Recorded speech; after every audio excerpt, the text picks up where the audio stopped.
I'm gonna be real with y'all for a second. I was running in the Republican primary, and I learned very quickly that Charles Holley don't fit into the mold because I'm a Republican. I believe in things like fiscal responsibility, limited government, accountability, and free and competitive markets. But I also believe in treating people like they're people. And somewhere along the way, folks, that became a problem to some of you.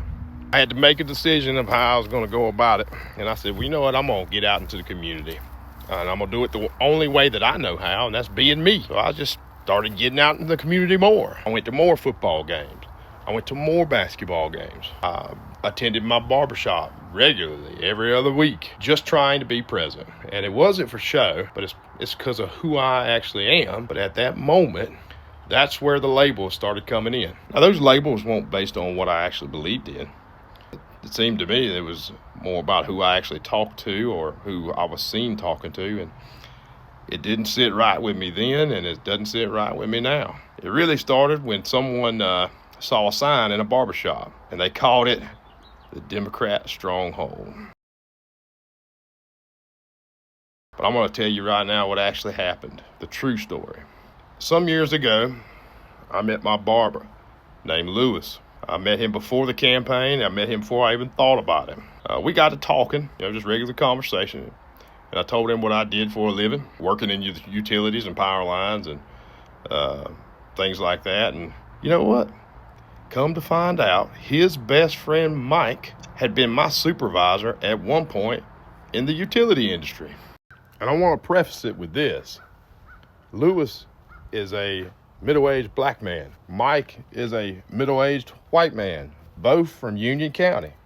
I couldn't believe it. It was a small world. So I started going to him regularly, just sitting in that chair, talking about life and work in our community, having those real heart-to-heart conversations. And then one day I showed up and I said, hey, Lewis, if you didn't know this, I'm running for county commissioner. And I wasn't pushing an agenda. I was just explaining to him what was going on in my life at that time. And he says, Charles, I don't care what party you're involved in. I don't care what color skin you are. I know who you are. And you're a genuinely good human being. So I want you to put a sign in that window over there. Now, the first thing I said was, are you sure that's okay? I ain't wanting to step on nobody's toes because I knew the owner of that barbershop was a leader in the community and a Democrat. So out of respect, that's just how I move. And Lewis told me not to worry about it, that he would handle it. And if it become an issue, he'd put the sign elsewhere. Either way, I could put it up. That barbershop has a name, Tights Barbershop in Wadesboro. And Tights Barbershop's owned by Garrett Snuggs, who is town council in Wadesboro. But Tight doesn't work at that barbershop now. Tight works at Triad Barber School down the street in Wadesboro, teaching students how to cut hair. So it's just Lewis in there at the time. And a lot of folks, for some reason, got the impression that Garrett was cutting my hair. But I never said anything. I'd say my barber's Lewis. 48 hours, 2 days later after I put that sign in that window, a picture of that sign in that window, it was taken late at night. It looks like from the window of a vehicle, but it starts circling around the Republican base and the community. And instead of asking, who I am or getting to know me, he takes the conversation and turns it into, that's a Democrat stronghold. Why is a Republican putting a sign in Democrat strongholds? And that right there, that's when I knew. And that right there is also the problem, because that wasn't about politics at that point. It was about the relationship, a connection that I had made, and my barber recognizing that I had something that not many of the community leadership actually had, and he was very impressed. I didn't get to put that sign up because of a political party. I got it because I'm the same man every room I walk into, and that is a fact. And I kind of wish it would have stopped right then and there. But this is the real world, and it didn't. And it wasn't the only time it happened again. Now, I had another situation that happened where I had put my campaign sign in a yard on private property where I actually had permission to put that sign there. Now, I invested my money. It was my sign, and the sign got taken down. So I go back to the property, to an adjacent home, and I just tried to have a conversation. The person that lived there was not the owner. They were a tenant.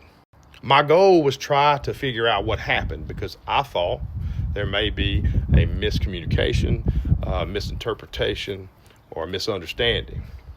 But what instead I got was a conversation filled with hostility. Now, some few weeks went by after I done filed my police report with the Wadesboro Police Department, and I find out it was never about permission. It's the truth. But seeing a white man political sign in a predominantly black neighborhood, especially being a Republican, and they didn't like it. And they did what any person hates and doesn't love people. They made sure to make their point known. So I'm sitting here thinking, this ain't just a situation, a one-off. It's starting to turn into a pattern. I've got Republicans saying I'm not Republican enough, and then I've got Democrats saying you can't put signs over here either. What I'm getting at, it was a pattern. And it wasn't based on any truth. It wasn't based on a conversation with me. It was based on an assumption of who I am. Unfortunately, I lost that race. But I learned a whole lot about myself and about this community and about how reality actually works and not just what we think reality is. I learned that it doesn't matter who you are, whether you're black or white, Democrat or Republican, you are going to be labeled before anybody will even talk to you or listen to you. I also learned that a lot of people are going to label you before they even get to know you or hear you out. I learned that some folks care more about control than they do about truth or getting to know somebody. And finally, I learned a lot about how people talk about unity and faith and transparency until the moment that gets tested. Now, I've spent my life around all kinds of people. And at one point, right after high school in my early 20s, I felt like I even had to hide who I was and the friends that I had, the music that I listened to, because it would cause strife within my family because of people's assumption of what I was doing or who I was hanging out with. And I am not hiding who I am anymore. I'm not going to change who Charles Holley is just to fit your version of what you think a Republican or a white man's supposed to be. I'm not going to do it. If you want someone that fits that mold, I'm not your guy. I'm not going to be your typical run-of-the-mill Republican. But if you do want someone who's going to show up, he's going to talk to everybody, and he's going to try to understand and represent the whole entire community, that's Charles Holley. And as we are going through these things in Anson County right now, you will hear things from both the far left and the far right. And there's a lot of misconceptions. Neither one are the saving grace. And that includes me. Our county commissioners, Board of Elections, Board of Education, all those folks that are serving on those boards, they are human. And they are not the smartest people in the room.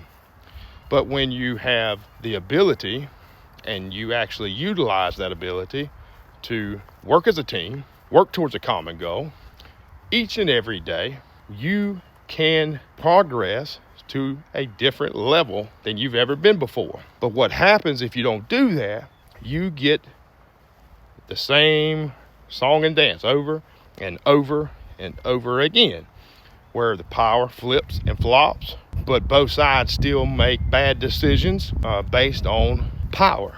I wanted to bring this today to y'all to explain how my experience was running the Republican primary, and that unfortunately evil can triumph against good in certain situations, but the battle may be lost. But tomorrow is another day, and we get back up tomorrow and we continue the battle because the war is still raging on. Thank y'all.